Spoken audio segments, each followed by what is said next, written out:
Saka po tatlong asin. Kasama yung patlo. Hindi. Ito sa inyo na. Ikaw po, ganyan matapos.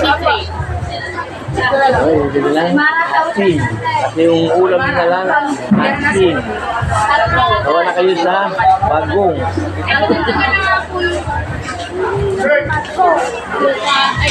Ano yun? Asin. Ano lasa ng asin? Anong lasa ng asin? Maalat. Bagong, kumakain ng bagong. Bibili si mami ng bagong.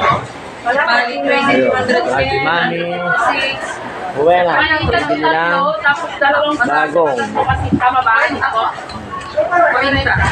Dito sa aling bagong. Enjoyin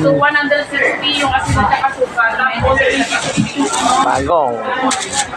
$292.